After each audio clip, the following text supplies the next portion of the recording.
Welcome back. Today we're talking about trapezoid twists, both closed and open. Now, right off the bat, I'm going to say this doesn't look like a trapezoid in its folded state, but the twists, the pleats that go into the twist, do make it a trapezoid, a member of this trapezoid family. So, hi, I'm Madonna from Gathering Folds, and let's dive in. So, first off, what makes this a trapezoid twist? Well, what makes it the trapezoid twist is these directions of pleats. So let me grab a pen and show you the tile that this twist is embedded in. So I've got one pleat that's long in this direction, one pleat, and I'm going to be drawing these kind of at the borders of the twist. One pleat out here, one pleat crossing this line, one pleat crossing this line. So what we end up with, if we take lines perpendicular to each of these folded pleats, is a big trapezoid. And that trapezoid is what we can use to tile these twists in a larger pattern. So take these two, for example. I've got two trapezoids, one on either side, and I put them together on the bigger edge so that together they form a hexagon block. Now this is how you usually see trapezoids in patterns, but it's not the only way. And I'll be discussing more ways of how to use these different trapezoids in my advanced twist techniques lectures. Check the link down below for how to sign up. And these trapezoid twists are really versatile. They really open up the range of patterns you can use. So in advanced twist techniques right now, I have 7 different ways to use these patterns in different arrangements of twists called tilings. But for today, we're going to, and by the way, there are many more than 7. Today we're going to focus on how to fold these two twists, the closed and the open trapezoid, and use them together in a bigger pattern. We're also going to take a look at how to recognize these twists in crease patterns. So taking a look at the crease pattern form of these twists, I've got right-handed and left-handed versions, both on the front and on the back of these twists. These 4 at the top are the closed trapezoids, and these at the bottom are the open trapezoids, with this pair being what I have in my hands right here, and specifically in this orientation. So these are the building blocks that we're working with when we're talking about trapezoids. Let's put these together in a way that we can practice them both.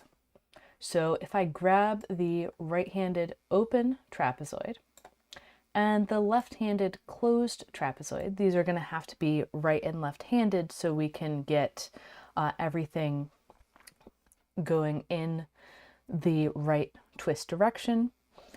And so I can move the rest of these out of the way so we can focus on just these 2 twists.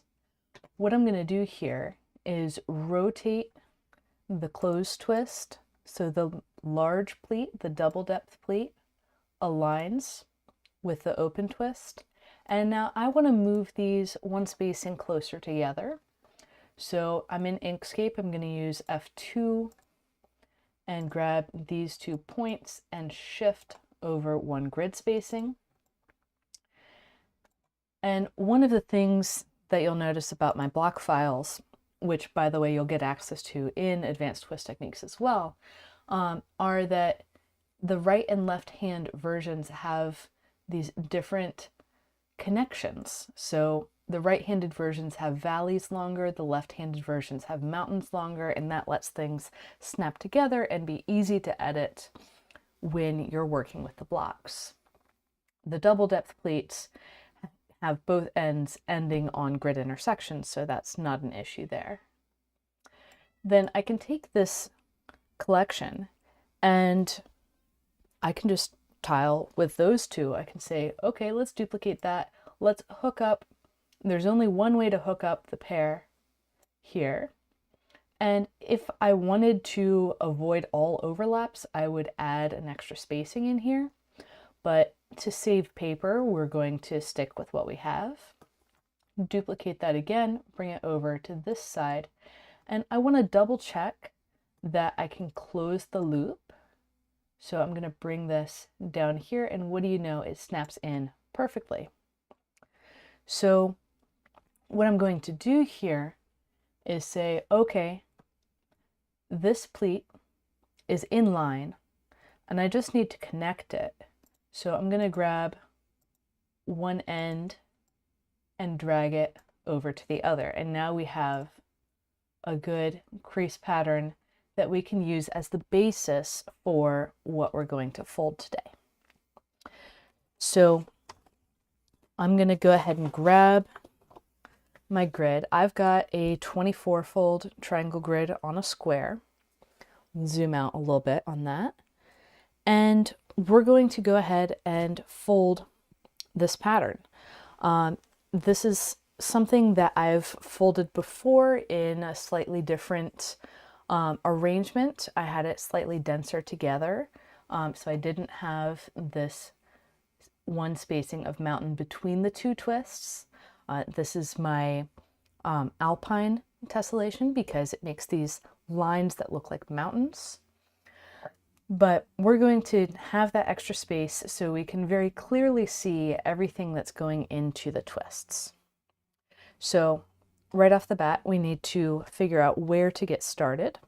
And I'm going to recommend rotating the paper so that the edge parallel lines are horizontal. Then you want to identify the center of your paper, which I'm pretty sure is right there, and I can double check by folding my paper in half. And I'm also looking for some other markers that I have on my paper, such as my line to get the 60-degree angles and my pinch mark intersection for the division of 3. So between those two, I can locate my center point really exactly. From there, so once we have the center identified, I'm going to choose to fold an open trapezoid twist on it first, because the open trapezoid is easiest to see. It doesn't have this little kink in the pleat, and so it's going to squash easier for your first time folding a trapezoid. And if anyone has any questions, feel free to drop them in the chat, drop them in the comments if you're watching the replay, so I can get those answered. So I'm going to put the corner of my open trapezoid right in the center, this corner, and I'm going to have the double depth pleat arranged horizontally. So what that's going to give me is a structure where I have my double depth pleat out this way. And one of the interesting things about trapezoids, both of these cases, you can see that double depth mountain is on the same grid line as the mountain coming out the other side. So that's a key feature to keep track of when you're folding trapezoid twists in tessellations. And then one spacing out from the center, I'm going to have a mountain fold. That would be this mountain fold coming out in that direction. I'm going to have the continuation of the initial mountain fold coming in, and then what makes the open twist different from the closed twist is I'm going to have that third mountain spaced out one spacing, so one out from the intersection of the other three mountains. In a closed twist, this would come exactly to that point. And I can add in the valleys as well, remembering that for my double depth pleat, I'm going to have two spacings between my mountain and my valley, and in the other directions, I'm just going to have one spacing, and I can start folding. So I'm going to grab my double depth pleat, and I'm going to bring up the mountains and lay them down on the valleys for my remaining 3 pleats. And you might start to notice that we've got these 2 teeth, and these 3 pleats really look like they're coming from an open hexagon twist. And that's exactly the case. This is the same arrangement of 3 pleats for an open hexagon twist. We're just doing a open trapezoid instead. So instead of having 3 other pleats that match, we're going to have that single double depth pleat.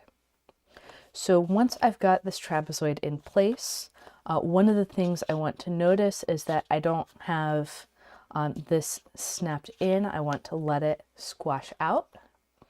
And then I can press down from the top to squash my twist.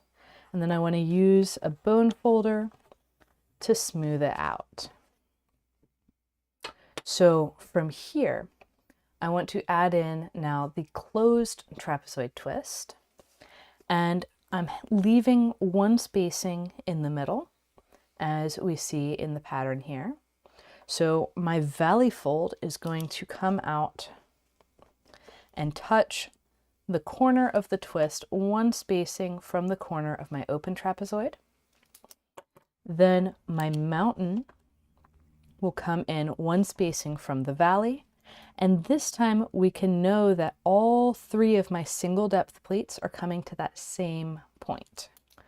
So using that information, I can set up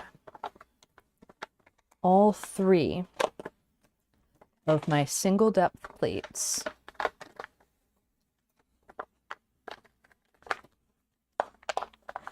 and the thing to watch out for here is we need to keep our double depth pleat still double depth.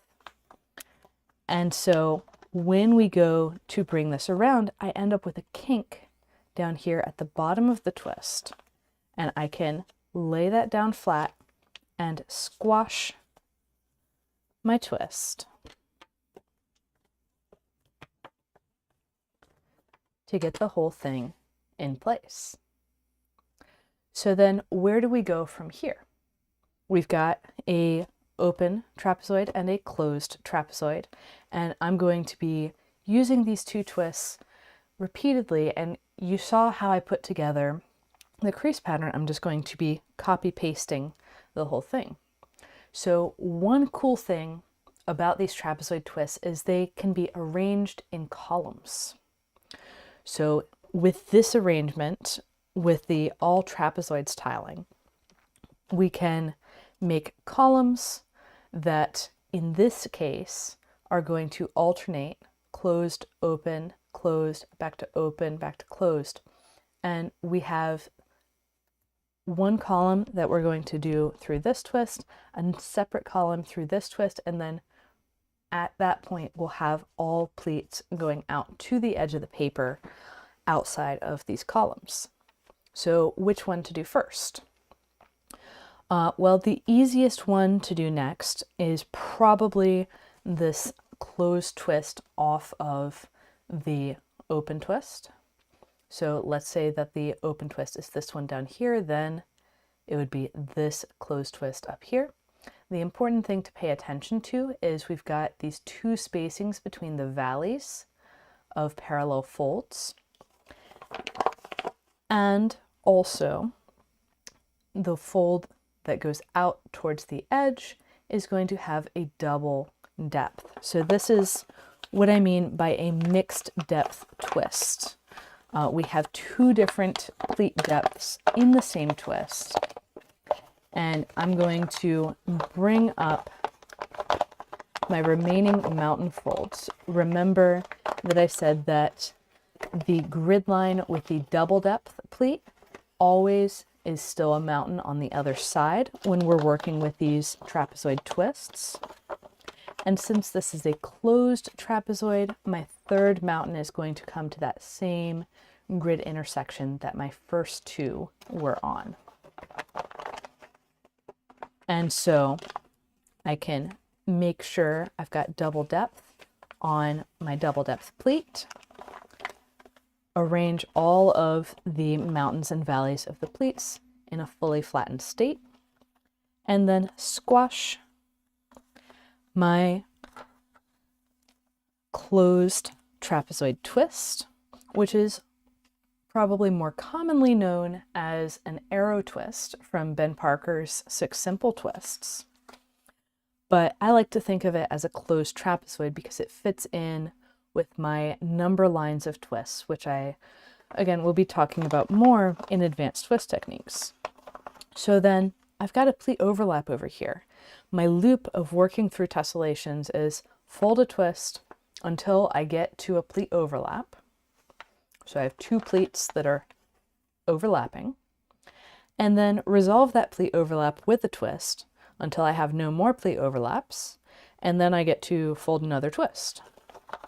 So what I'm going to do here is we have a consistent direction of the double depth pleats. All of the double depth pleats are in the same direction, so I know that this line is going to carry through and become the double depth mountain on the other side. And then, as we saw here, the intersections of two folds and the other two mountains are offset by one grid spacing. So when I go to put my mountain in another direction, I need to have it intersect one spacing off from the intersection of the others. And as I lay this down, I'm going to get my open trapezoid twist. Now, I say these are open twists.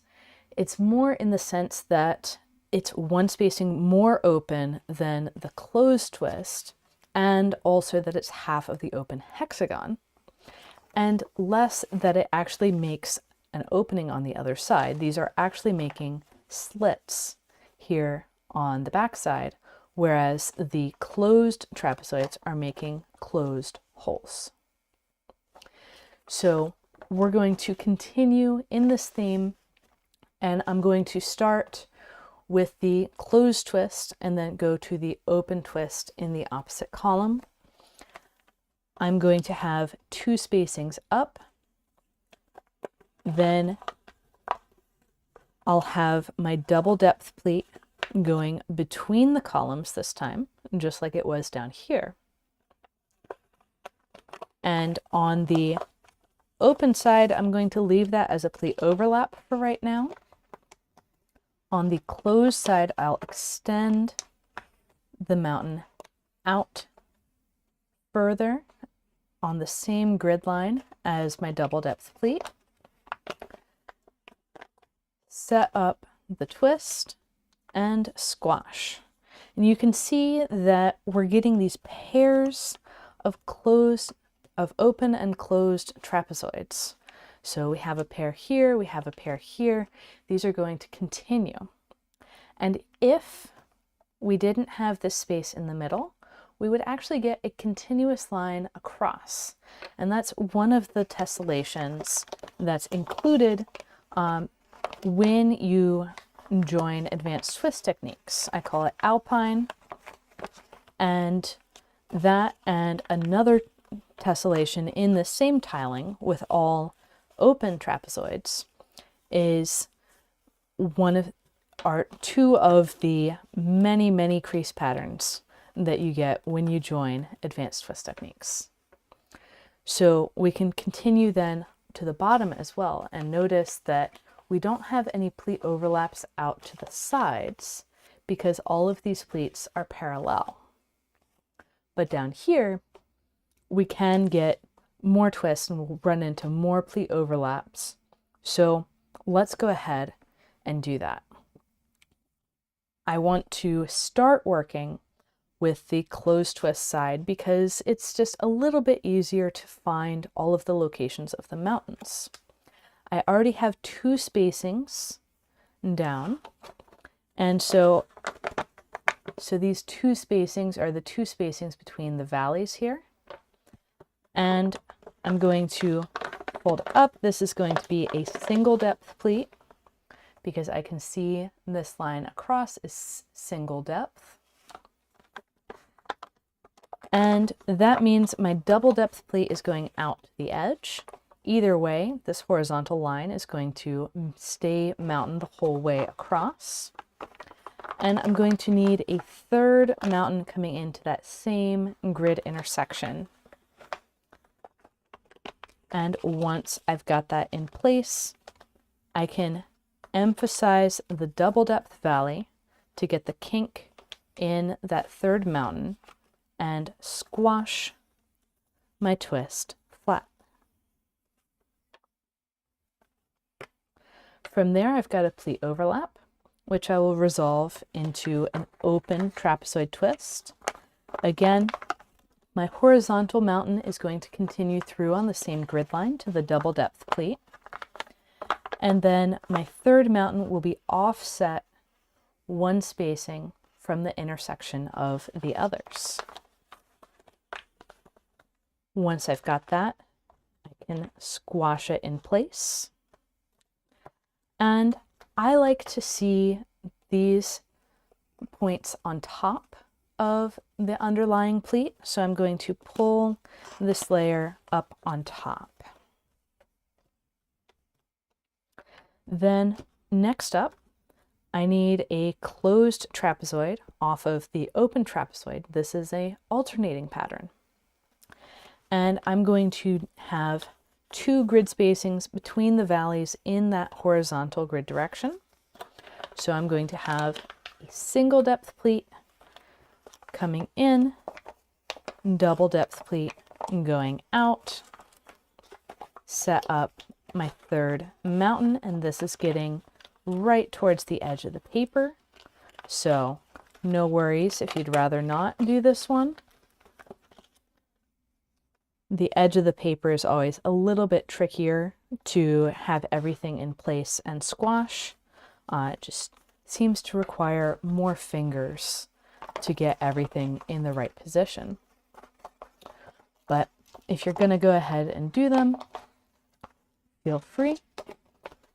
And then we open up that pleat overlap, bring the mountain all the way through, set up our third mountain direction, and this time my double depth pleat on the bottom here has the valley exactly on the edge of the paper.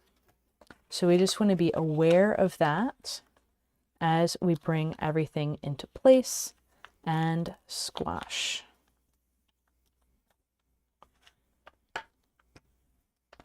And once again, I like to have the twists on top instead of the pleats, so I'll reorder these layers.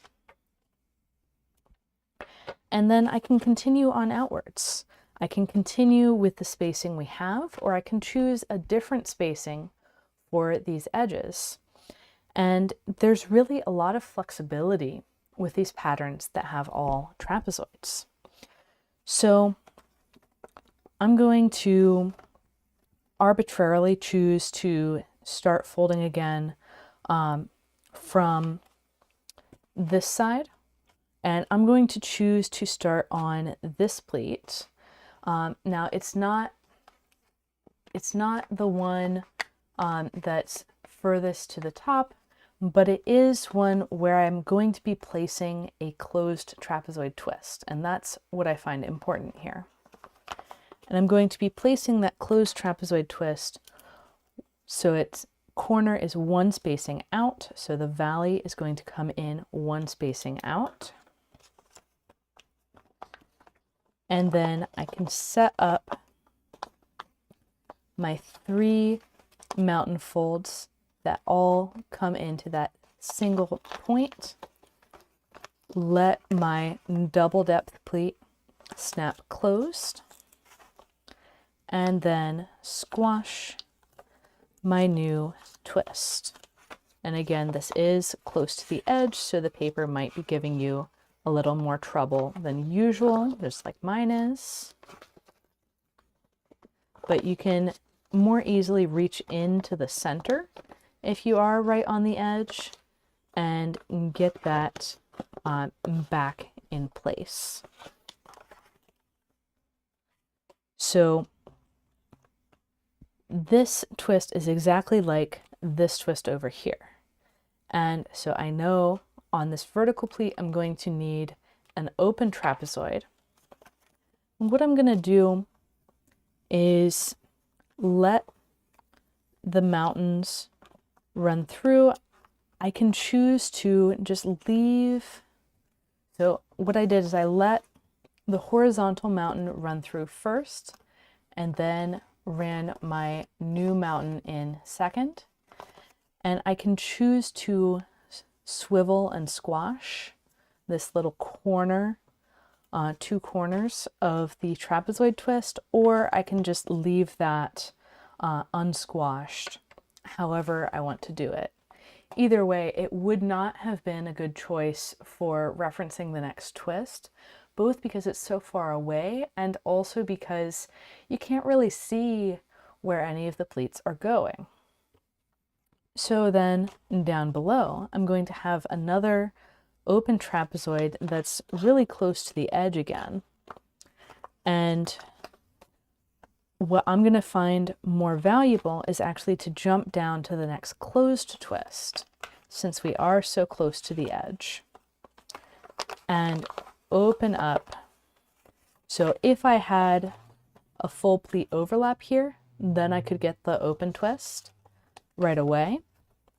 But without that full pleat overlap, then it's going to be more fruitful to jump down to where we can see things, namely this open twist, or sorry, the closed trapezoid.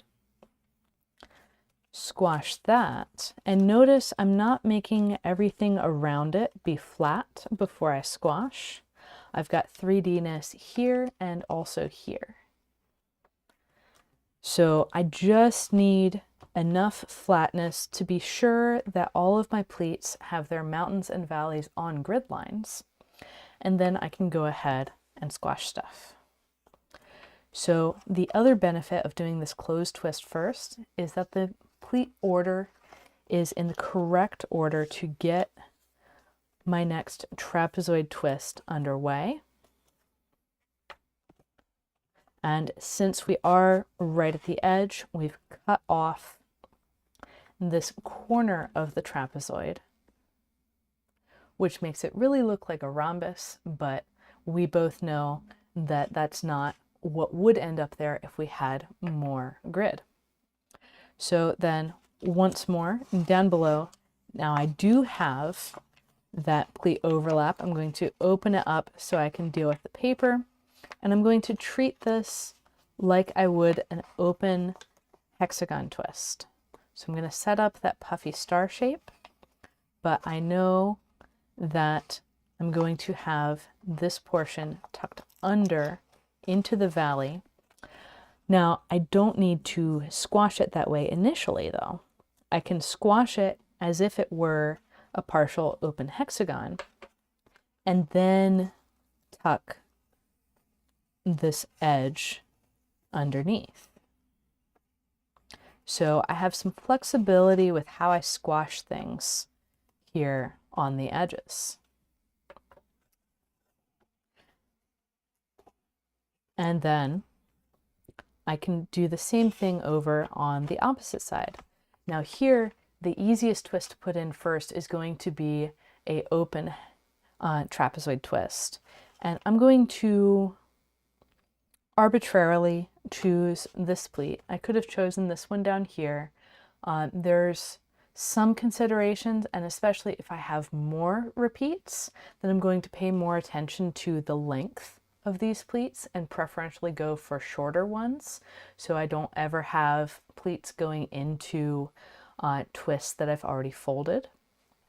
But for right now, this one is more on top, so to speak, and so it'll be a little bit easier to deal with that. So I can go ahead and start setting up my open twist. I'm going to start by having that same valley that's one spacing away from the corner of the neighboring twist.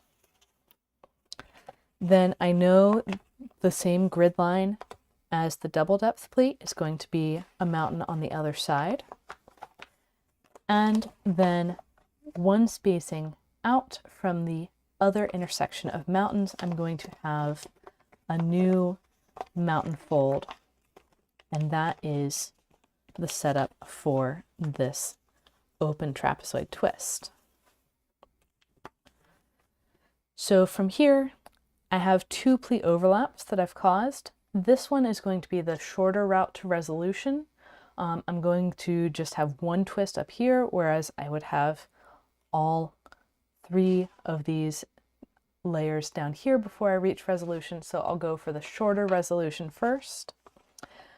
I can use the fact that there's two spacings between valleys in the horizontal direction in this pattern to set my valley and therefore my mountain two spaces away, and I'm going to have a third direction.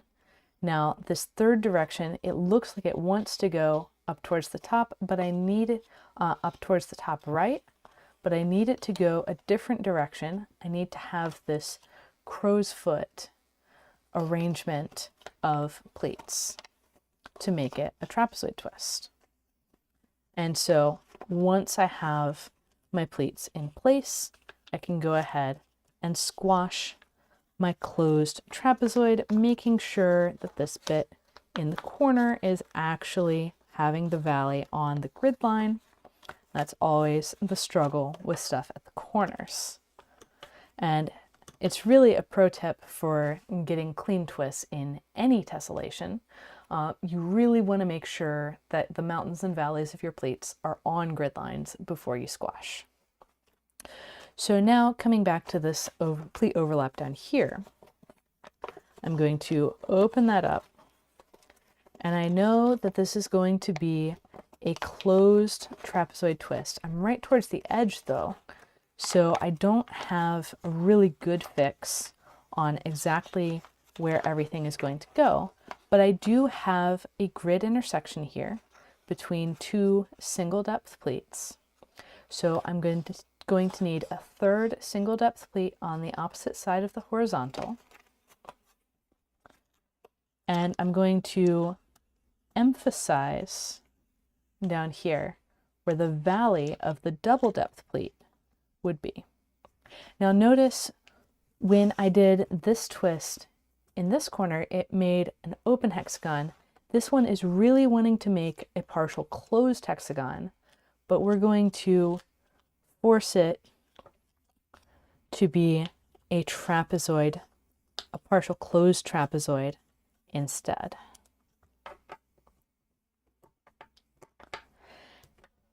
And then one more, and there's actually a second pleat hidden under here, so there's going to be another one in time.